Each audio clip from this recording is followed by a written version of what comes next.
All right, good afternoon. I will call this special meeting for the Downtown Design Review Board into session for Thursday, October 3rd. I will ask staff for confirmation that the Kansas Open Meeting Act required notice has been properly provided. Yes, I can confirm that the packet was posted and the required notice was provided. Thank you. Item 1.3, roll call.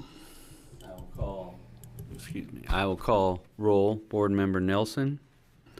Board Member Herman. Here. Board Member Cates. Here. Board Member Freeland. Here.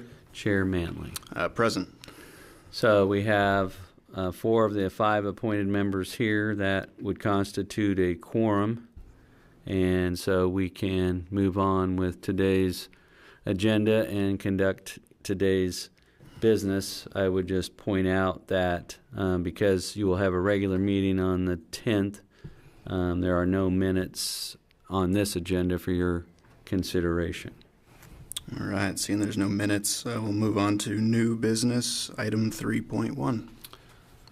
We want to thank the board members for agreeing to hold a special meeting on such short notice. We are looking at a building in downtown Salina located at the northwest corner of South Santa Fe and Walnut Street, which is addressed as 156-158 South Santa Fe Avenue. And as we researched this property, we determined that it was built in this location.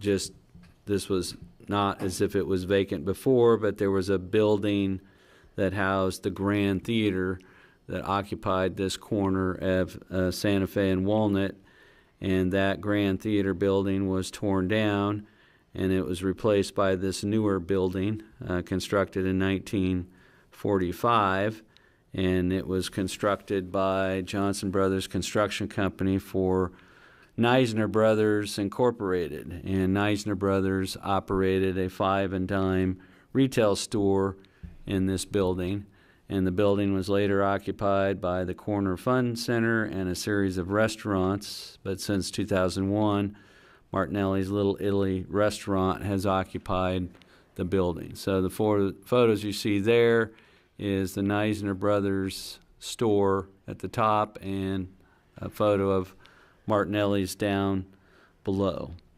And so this building occupies 2 lots. It's 100 feet wide on Santa Fe and 120 feet deep east to west facing Walnut Street, and it covers 100% of the lot, and it has a roof height of 26 feet. It's the rear portion of the building, which has a mezzanine, is taller than the front portion, so it's not uniform. And the walls, when constructed, were concrete walls, and it has a mixed exterior. And so you've got a principal storefront on Santa Fe, and that's glass and aluminum storefront with polished granite bulkhead below. And then we have an upper facade with concrete panel exterior, and the south wall is really mixed. It's the secondary facade, and it's got concrete panels above, a little bit of a wraparound of the storefront. Then it transitions to a blank beige brick wall, and then the rear portion of the building, which has the rear entrance door, consists of traditional red brick. We checked and rechecked to see if this was built, and then had some additions or modifications, but it was built this way. And so it's not as if the rear portion was an add-on or modification. This is the way it was originally built. We looked at it and kind of chuckled because it indicated the building was designed by an engineer and not an architect, and that might explain part of it. So it is a utilitarian commercial style. It doesn't really have any notable architectural ornamentation or features.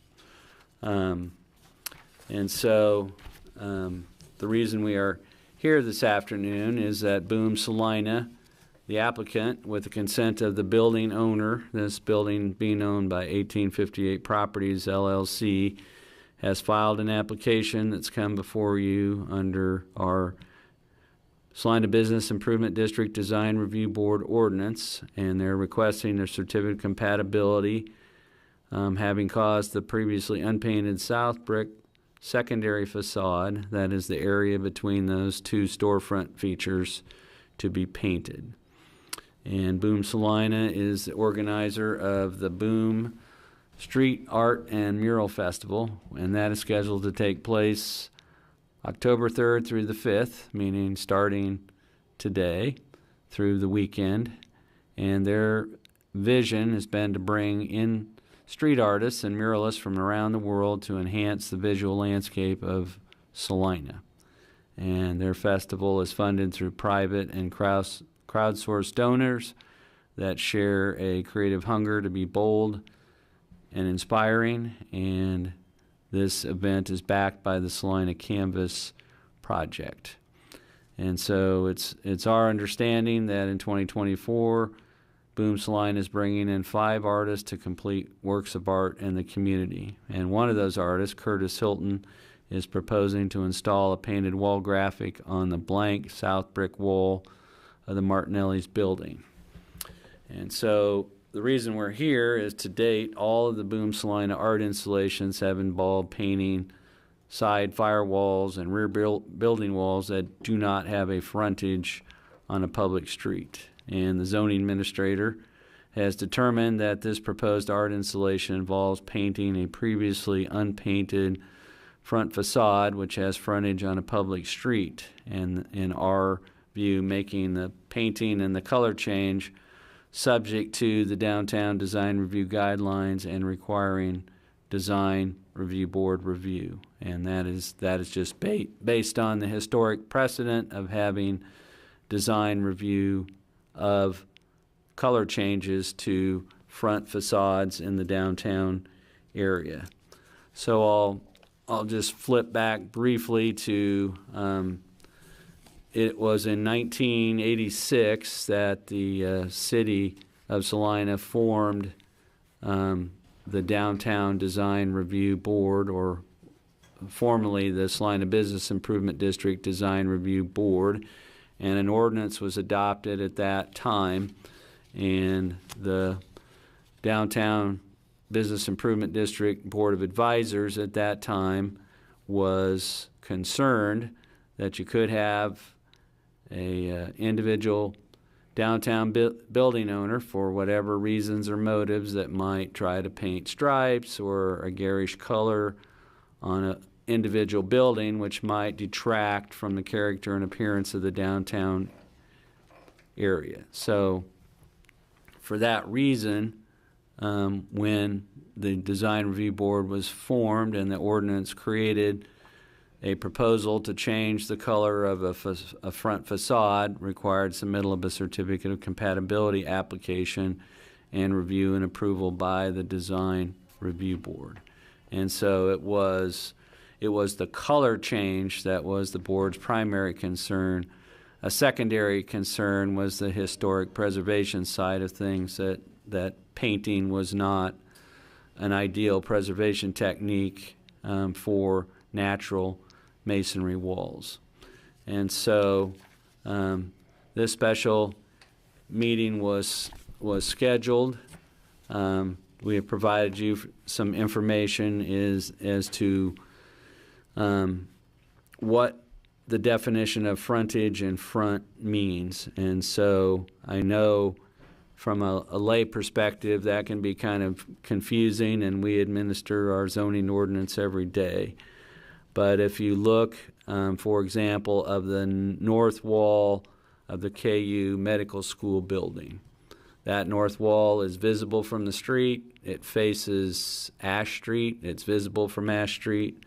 But that property does not have frontage on Ash Street. So that is not considered to be a front facade. You can see it faces that direction, but the definition of a front facade or front lot line is you have a street right-of-way that forms the boundary of a lot, and that has a lot, the Sunflower Bank lot, that intervenes between the street. But in this case, we have a property that has two front yards, and it's a corner lot with frontage on two public streets. So Walnut is a public street and Santa Fe is a public street. And so the other distinction here from the design guideline standpoint is that Santa Fe is the address side where the primary storefront and primary entrance is located. And so in this case, Santa Fe is the primary facade of this building, while the Walnut facade is the secondary facade. And so for definitional purposes, a secondary facade is a facade that faces a public street but does not have the building's primary entrance. And so because this particular exterior facade involves a front-facing facade, it's been scheduled for your review today because of the pendency of the Boom Festival. So I just wanted to note on the top of page 3 was that one of the challenges of having a special meeting is that in the normal course of business, we have a 7-day advance notice requirement where we send out mailed notice to property owners within 200 feet of the fact that there's a meeting and what is on that meeting agenda for a particular request. And so what we did in this case was that we notified the 15 property owners that are within the 200-foot notification area individually, and all of them have waived the 7-day notice requirement and have consented to you conducting this special hearing today and acting on the application without further notice. So all of those owners were contacted individually. All of them said they understood the request. All of them said we consent to waive our right to be notified 7 days in advance. So you are on good standing to conduct your meeting and reach your decision today. So we provided a summary of the design guidelines that relate to building facades and materials, and we wanted to call attention to page 4. We've got some language there that relates to colors, and this has come up a couple times, and some people think there should, or some people think there should not be. But as it relates to color, some things to bear in mind: that a facade should read as a single composition as to color, and that doesn't mean uniform. It just means that it could be looked at as a single composition. And then the design guidelines state that the use of colors should not be restricted. However, it's encouraged that the colors used should complement each building and its neighbors. But then we noted there is not a specific color palette for downtown Salina. So there is not, as part of the design guidelines, there was not a color palette that said these are the colors we want to emphasize or see or use in the downtown area. So there is nothing to refer back to say that this is a good color or a complementary color. There is no color palette. The other thing we wanted to point out is that one of the goals of the design guidelines was to encourage that the street level in downtown Salina be pedestrian oriented, and that it promote and encourage pedestrian activity. And so it encourages on the front primary facades, many of which face Santa Fe, that a storefront should be used to be inviting and encourage pedestrian activity. However, it notes that on a secondary facade, which is the Walnut Street facade in this case, alternative methods of creating pedestrian interest should be used, and it recommends considering the following. And two of those that are mentioned there on page 4 is: one is public art, and 2 is decorative wall services. And then the final aspect of that is try to avoid a blank wall or vacant lot appearance. And so basically we've got a couple of balancing issues here. Mr. Michelson here to my left helped me analyze this building and kind of summarize, because I was working on the report and I went over and looked at it again, and I was, as many times as I've gone by it, I was surprised myself of how many different elements this building's made up of. And so it's can best be described as utilitarian or nondescript, but it's made up of multiple elements, where you've got the big display windows on the front, a relatively plain upper facade.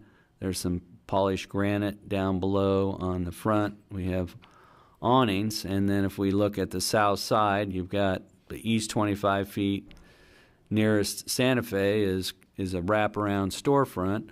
Then you have this blank beige brick masonry, and then you've got a doorway and then it transitions to red brick. So just for perspective, we've estimated that wall is 18 feet tall, and the beige brick portion is about 80 feet in length. So if you look at it from that standpoint, yeah, so it's occupying about 2/3 of that south wall. Because to give you perspective, it's 120 feet from the alley and the red brick edge to the front, the Santa Fe side, and this blank beige portion occupies about 80 feet of that. And so in this case, the applicant wishes to add a painted art installation on the secondary facade.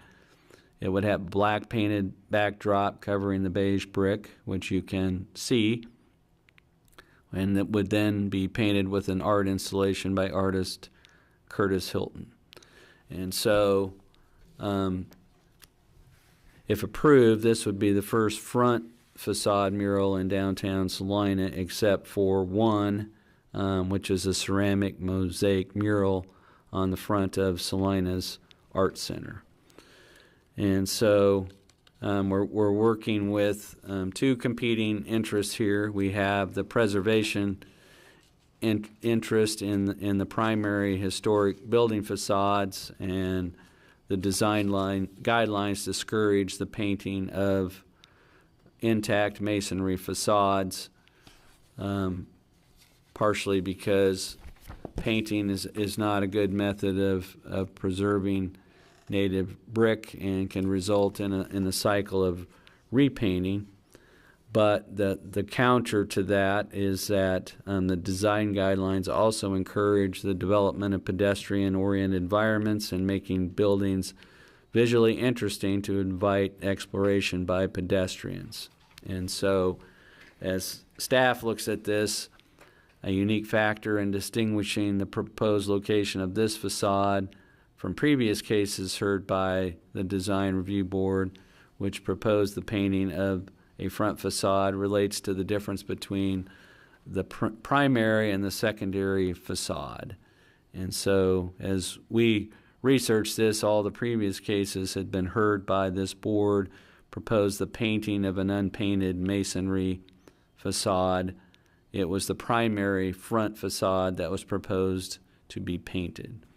And so, again, we have a corner lot. We have two different types of facades.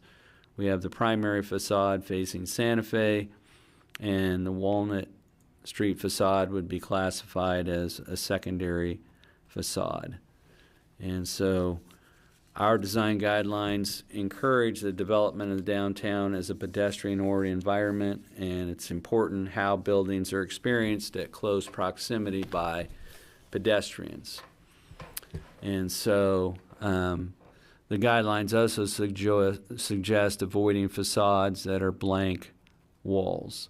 And so what we don't have on the south wall is any interesting or lengthy storefront that invites interest or looking into the building. What we have is a beige brick blank wall. And so the guidelines offers multiple suggestions for the use of these secondary facades, and 2 of those are public art and decorative wall surfaces. And so, as we've looked at this, although the blonde brick was unpainted up to the present time, which some of our design guidelines would suggest that maybe that should be left unpainted, the design guidelines would also encourage using this blank wall to enhance the pedestrian environment by implementing one of the listed suggestions. And so this proposed painted mural appears to be consistent with the guidelines, as it would be considered both public art and a decorative wall surface, and it would cover a blank wall that does not possess any significant architectural features or detailing. And so one of the things that we try to do when we're working with the board is present alternatives and present alternative findings. And so on page 7, under findings in support of a certificate of compatibility for this colored exterior painting and color change, one of the things we noted is our design guidelines treat primary and secondary facades differently, and Walnut Street is a secondary facade. This facade consists of a blank wall. It does not possess any architecturally significant features or details that would be covered up or obscured by the proposed mural. It's not going to conceal interesting detail or interrupt the visual continuity of the streetscape. And it would enhance the pedestrian-oriented environment by providing public art in place of a blank wall. Our guidelines encourage alternative methods of creating pedestrian interest and exploration. And the applicant is not proposing to paint any portion of the primary facade, and is also not proposing to cover the entire secondary or south facade. And so in the alternative, we've also presented findings. If you would disagree with those findings, we've offered alternative findings that would discourage the covering up of the native brick, and those are highlighted on page 8. So your alternatives this afternoon would be to approve a certificate of compatibility and approve the application submitted for the painting of the secondary front facade upon a finding that the facade painting will conform to the design guidelines for downtown Salina. You could approve the application filed by Boom Salina subject to any conditions that a majority of you would agree to. If you think you need additional information to reach a decision, you could postpone consideration of this proposal to a future meeting.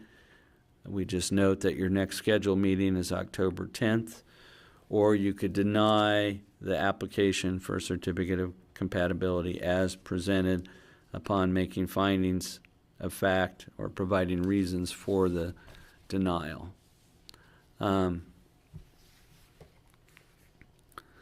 So our staff recommendation is on page 9, and we have concluded that since the design guidelines do support the use of secondary facades for the display of public art as an alternate method for creating pedestrian interest and enhancing buildings at the street level, we would recommend approval of the applicant's proposal to paint the proposed 18-foot by 80-foot section of brick facade of this building in lieu of having the blank wall.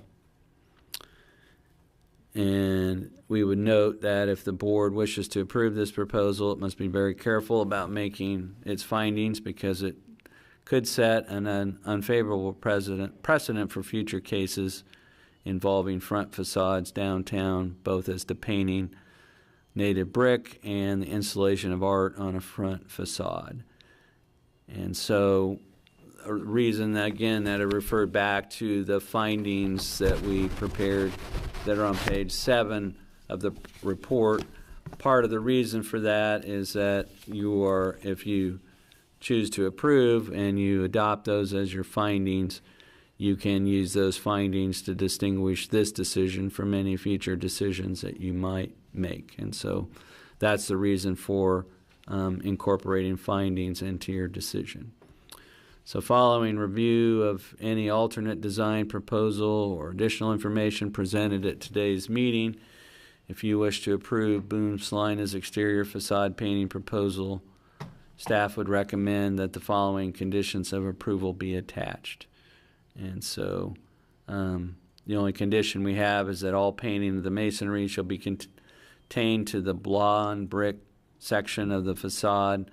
No portion of the wraparound storefront or red brick masonry is approved to be painted. And I just wanted to reemphasize that what we bring and what has been a part of design review since the inception of the board is the color change and the painting, but it is not the role or responsibility of the design review board to review or approve the quality of proposed private or public art installations. The question before you this afternoon is whether the original masonry, the beige brick, on the secondary facade of this building should be allowed to be painted over by the applicant. And so the proposed painting would constitute a color change under the ordinance, and so that's why we brought it for you this afternoon. Hopefully we didn't make that too convoluted or confusing, but for us as a staff, it's important that we treat all front-facing facades, meaning facades that front on a public street, consistently. And so that is why this has been brought before you this afternoon. And again, the reason that the numerous other installations were not brought before you is they are not on a front street-facing facade. And I know that can be confusing, but it's a technical legal term that front facade means you have frontage on a public street right-of-way, and so we have the example I gave of the north wall of the University of Kansas Medical School building that under our code is not a front facade because it doesn't have frontage on a public street, it has frontage on a parking lot. And so just wanted to make that distinction for the board and for those in attendance. So with that, I'd be open to any questions you have about the staff report or the history of the Neisner Brothers building. But other than that, if you don't have questions, we'd want to hear from representatives of Boom Salina. Thank you, Dean, and thank you to the city and staff and the board for, well, putting this together so quickly and for the board being available on short notice, and all the area businesses for allowing this meeting to proceed as well, because that took some effort. So I want to commend staff for that one. This report, I know, took some time. So any questions from the board of staff?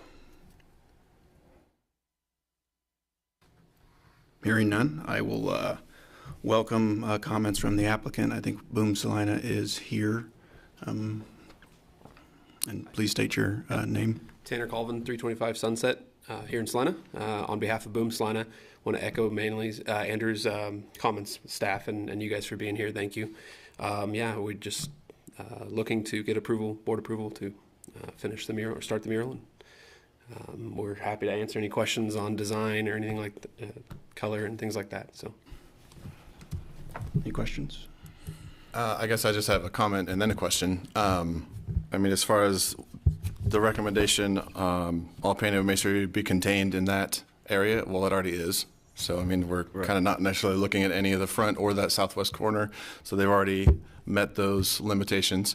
I don't think any Joe Smith pedestrian is going to consider that a part of Martinelli's, like really truly a part of Martinelli's as a front facade. So the difference between the secondary and primary, I think, is moot to a lot of people that are going to view this. But I guess my question is, I know it's only been a couple of years, but has there been a lot of degradation or maintenance or repainting or any of that really so far? No. We've purposely tried to pick north-facing walls to limit the UV exposure. We have had conversations for south-facing ones, 2 being this year, to potentially do a UV coating and keep those even longer. So no, we haven't seen any. I believe the one on Mid-Kansas Title is probably our longest south-facing facade, and I haven't seen any degradation or fading, and he's got some pretty bright colors. So I'll ask, I know design is not a part of our review, but is there anything, do you know what it's going to be? yep, our artist Curtis Hilton, Curtis Hilton here is from the UK, and he will be painting a Western meadowlark and sunflowers. So very native to Kansas. Was what we picked him. Very beautiful work, and included in the packet is just some representations of his work. And obviously, that's not something you're judging here, but wanted you guys to be able to see that, and So nothing can be construed as a No sign words, no or signs. promotion of the business. no promotion of the business, no words in it. Okay, thank you. Any other questions of the applicant? Thank you. Thank you, Tanner. All right, I have a few of the public here as well, if any of the interested citizens would like to speak. Seeing none, all right, I will bring it back to the board to consider action. I would note for the record that we do not have anyone from the public online either. Thank you. Okay. Are you entertaining a motion, Andrew? If there is a motion, I will entertain it. I move that we approve the painting of this awesome mural. Second. Moved and seconded. For clarification, are there any caveats or restrictions or? Does that motion include our suggested condition, which you're not obliged to include, but that is just to clarify for the record if the motion is to approve with that condition, or it can be approved without that condition, so. I say we approve with the condition. Okay. And again, that condition just reinforces that the painting of the masonry would be contained to the blonde brick section and no other portion of that facade. All right. Second that motion, if I need to second it again. Thank you. Yeah. All right. Moved and seconded with the condition. Is there any other comments? All right. All those in favor say aye. Aye. Aye. Opposed, same sign.